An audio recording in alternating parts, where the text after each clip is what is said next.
हम लाए हैं आपके लिए क्लास 10 के कुछ ऑब्जेक्टिव क्वेश्चन को लेकर यहाँ पर हैं और हम पढ़ेंगे जीके की दृष्टि से, रिट की दृष्टि से और अनेक एग्जामों की दृष्टि से ये बहुत ही महत्वपूर्ण वीडियो है। तो आप सभी इसको ध्यानपूर्वक देखें।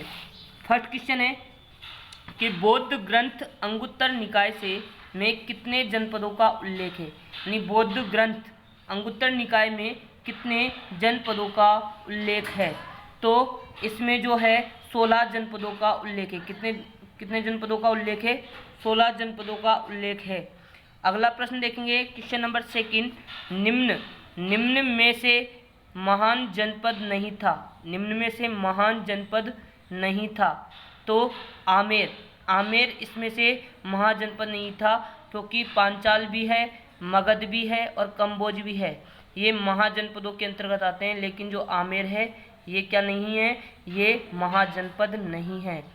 निम्न में से राजस्थान से संबंधित जनपद हैं। यानी निम्न में जो राजस्थान से संबंधित जो जनपद हैं वो हैं मत्स्य जनपद, जांगल, सूरसेन, सिवी। ये राजस्थान से संबंधित जनपद हैं। तक्षशिला किस महाजनपद की राजधानी थी? तक्षशिला किस महाजनपद की राजधानी थी? तो ये थी गांधार की। किसकी राजधानी थी? गांधार की राजधानी थी। निम्न में से सबसे महत्वपूर्ण महाजनपद था।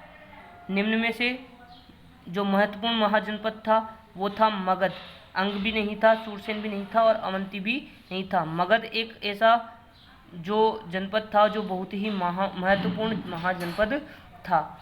किस राज्य के राज चिन्ह में जे जांगलधर बादशाह लिखा मिलता है?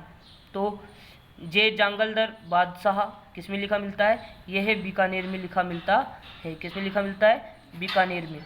अगला प्रश्न है, मौर्य वंश के संस्थापक थे। मौर्य वंश के संस्थापक कौन थे? चंद्रगुप्त मौर्य। मौर्य वंश के संस्थापक थे चंद्रगुप्त मौर्य।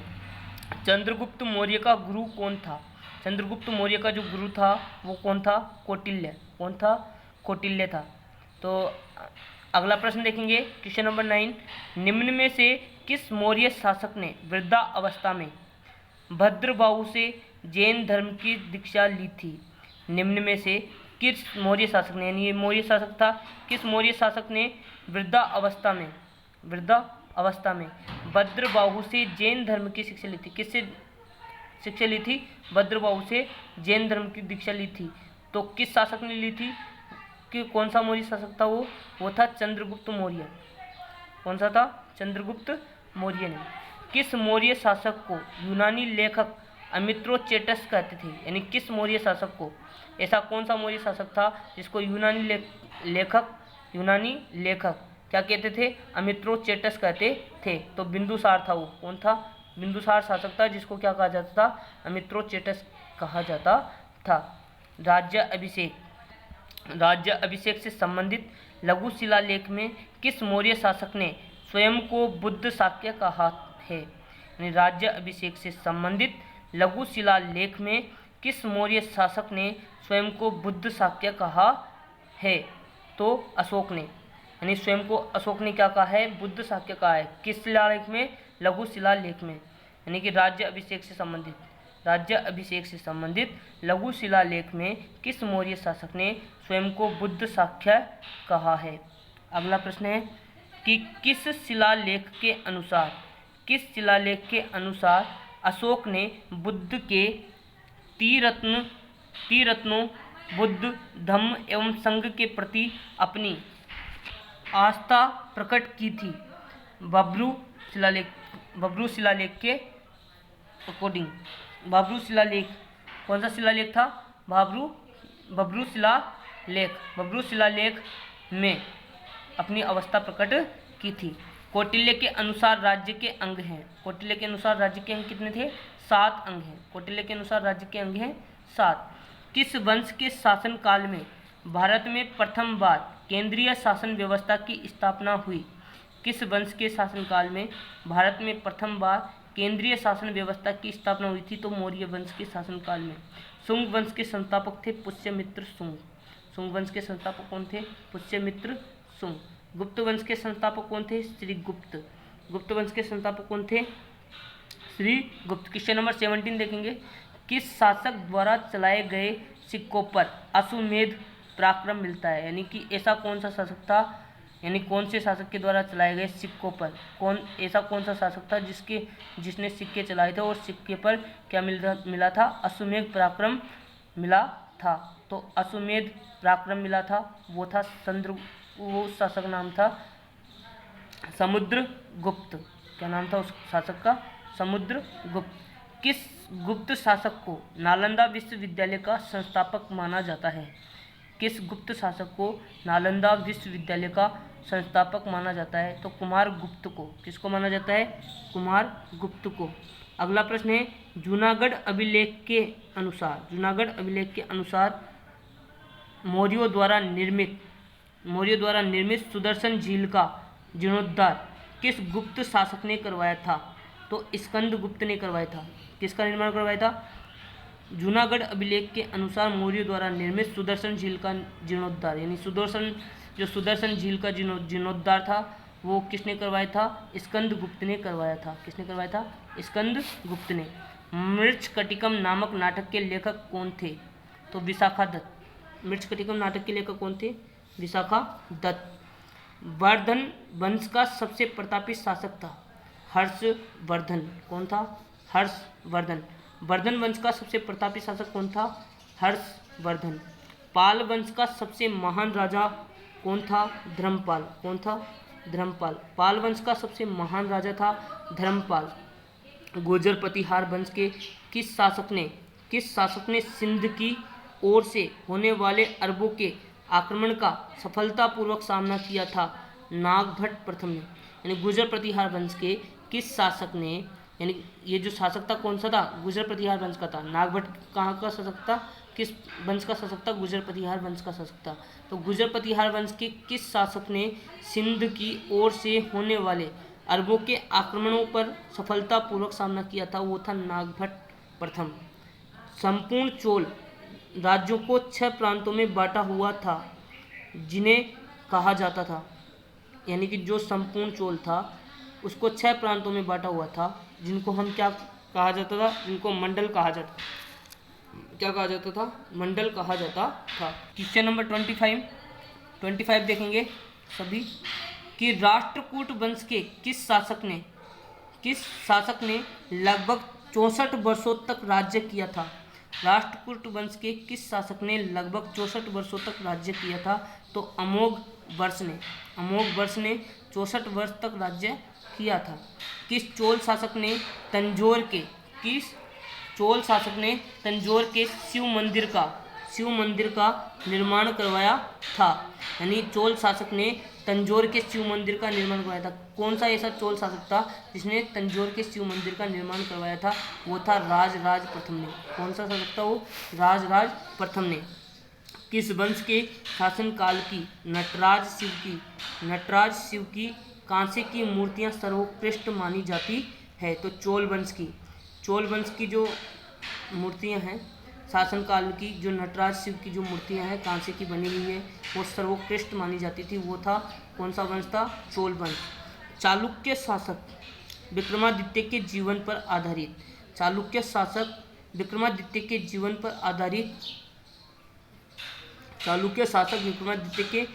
पर आधारित ग्रंथ विक्रमांक देव चरित के लेखक थे विल्लन। कौन थे? विल्लन थे। चालुक्य शासक विक्रमादित्य के जीवन पर आधारित ग्रंथ विक्रमांक देव चरित के लेखक कौन थे? विल्लन।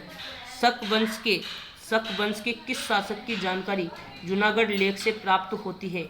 रुद्रदामन से प्राप्त होती है। शक वंश के जो किस शासक की जानकारी जूनागढ़ लेख से प्राप्त होती है? रुद्रदामन से प्राप्त होती है।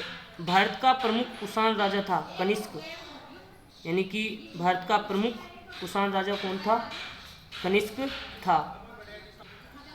इलाहाबाद स्थित अशोक का स्तंभ किसके साम्राज्य में के संबंध में सूचना देता है? इलाहाबाद स्थित अशोक का जो स्तंभ था किसके साम्राज्य के संबंध में सूचना देता है? तो वो है समुद्रगुप्त। यानी समुद्रगुप्त के जो साम्राज्य था उसमें इलाहाबाद स्थित अशोक का जो स्तंभ है वो समुद्रगुप्त के साम्राज्य के संबंध में सूचना देता था।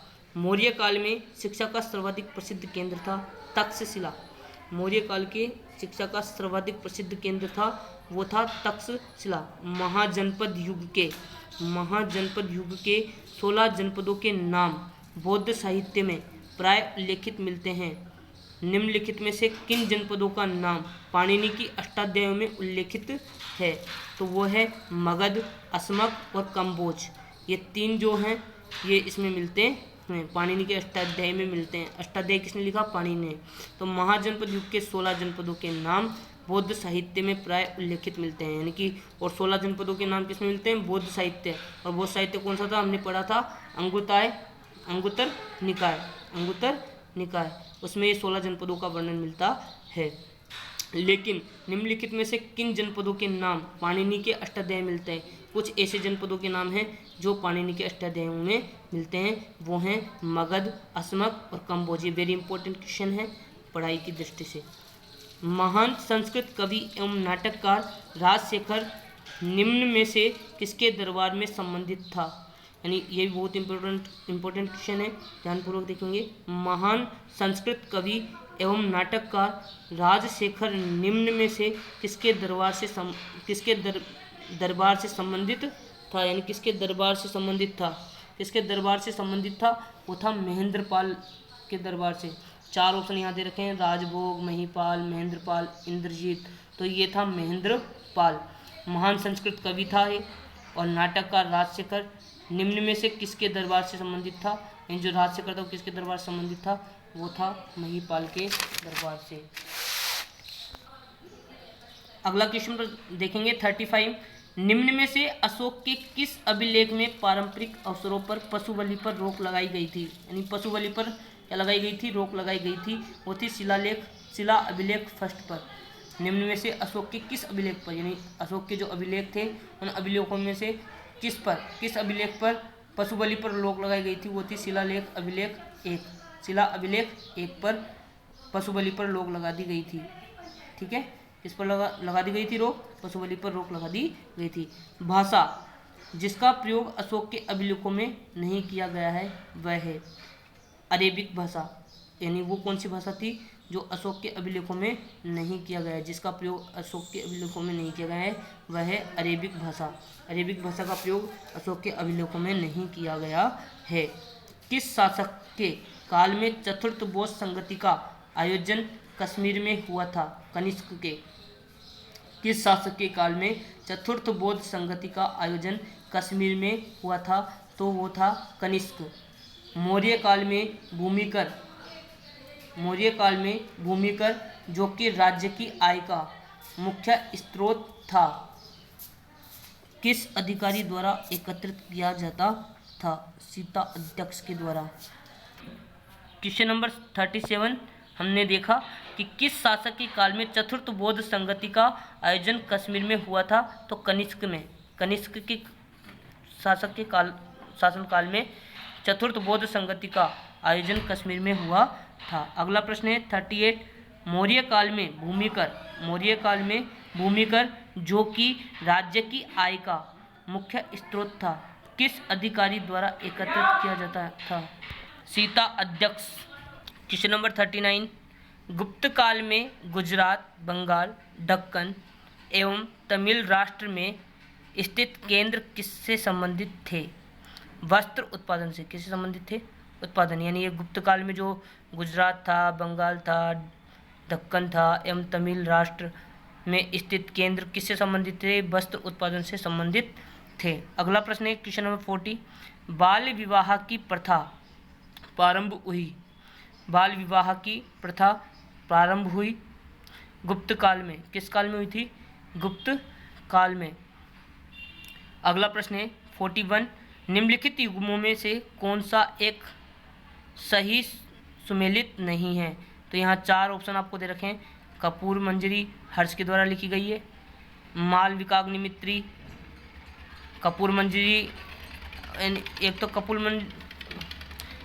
पहला है ऑप्शन क्या है? कपूर मंजरी किसने लिखी? हर्ष ने।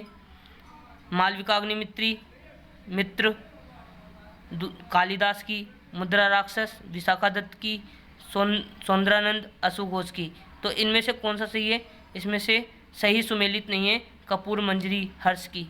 कपूर मंजरी किसने नहीं लिखी? हर्ष ने नहीं लिखी है। बाकी मालविकाग्निमित्रम ये किसने लिखा है? कालिदास का एक सबसे प्रसिद्ध नाटक है मालविकाग्निमित्रम। मुद्रा राक्षस विशाखा दत्त का एक सबसे प्रसिद्ध नाटक है। और सौंदरानंद जो है ये किसकी रचना है? ये अशु घोष की रचना है। किसकी रचना? ये अशु घोष की रचना है।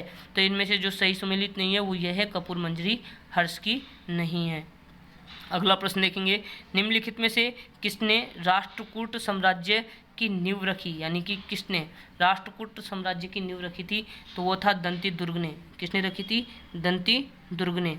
अगला प्रश्न है, इलाहाबाद स्तंभ शिलालेख निम्नलिखित में से किससे संबंध है? यानी इलाहाबाद स्तंभ शिलालेख का निम्नलिखित में से किससे संबंध है? यानी कि कई ऑप्शन आपको मिलेंगे तो उसमें से आपको अशोक से संबंधित है। यानी कि ये जो इलाहाबाद स्तंभ शिलालेख है किससे संबंधित है? ये अशोक से संबंधित है। नर्मदा नदी पर सम्राट हर्ष के दक्षिणावर्ती आक्रमण को रोका। किसने रोका था? पुलकेशिन द्वितीय ने। किसने रोका था? पुलकेशिन द्वितीय ने रोका था। क्वेश्चन नंबर 45, चोल राजाओं में किसने सिलोन पर विजय प्राप्त की? यानी सिलोन पर किसने विजय प्राप्त की थी? कौन सा ऐसा चोल राजा था? तो राजेंद्र चोल ने। किसने? राजेंद्र चोल ने। कौन सा राजा था? राजेंद्र चोल ने जो है सिलोन विजय पर प्राप्त की थी। चोल राजाओं में किसने सिलोन पर विजय प्राप्त की थी? इन चोल राजाओं पर जो सिलोन पर जो विजय प्राप्त करने वाला जो शासक था वो था राजेंद्र था। चोल को भी हटा दो, राजेंद्र। ठीक है। कश्मीर में कनिष्क के शासनकाल में जो बौद्ध संगति आयोजित हुई थी उसकी अध्यक्षता किसने की थी? यानी कश्मीर के कनिष्क के शासनकाल में जो बौद्ध संगति आयोजित हुई थी उसकी अध्यक्षता किसने की थी? पार्श्व किसने की थी? पार्श्व ने। पहला गुप्त शासक जिसने सिक्के जारी किए थे वो था चंद्रगुप्त प्रथम। कौन था वो? चंद्रगुप्त प्रथम। महाभाष्य के लेखक पतंजलि समकालीन थे। किसके समकालीन थे? पतंजलि। पुष्यमित्र शुंग के। यानी महाभाष्य के लेखक कौन थे? पतंजलि थे। और ये किसके समकालीन थे? ये पुष्यमित्र के का जो शासन था उसके समकालीन थे। प्राचीन भारत के साहित्य इतिहास में पाणिनि और पतंजलि ने ख्याति प्राप्त नाम है। किस राजवंश के काल में फले फूले? यानी किस के राजवंश में फले फूले थे? शुंग के में। यानी साहित्यिक इतिहास में जो पाणिनि हैं और पतंजलि हैं ये ख्याति प्राप्त हैं संस्कृत की दृष्टि से, क्योंकि ये एक अच्छे जाने माने कवि रहे हैं, कई रचनाएं इन्होंने लिखी है। तो ये किस राजवंश के काल में फले फूले थे? तो ये शुंग के राज्य में ये फले फूले थे। कौन सा एक बौद्ध ग्रंथ 16 महाजनपदों का उल्लेख कराता है? कौन सा एक बौद्ध ग्रंथ 16 महाजनपदों का उल्लेख कराता है? तो अंगुत्तर निकाय हम पहले भी पढ़ चुके हैं, अब इसको क्वेश्चन बदल दिया गया है। तो इसी तरह से आइए हम अब अगली वीडियो में पढ़ेंगे। अब तक के 50 क्वेश्चनों को अब सेकंड पार्ट में पढ़ेंगे हम 51 से। तो बने रहिए हमारी इस वीडियो के साथ।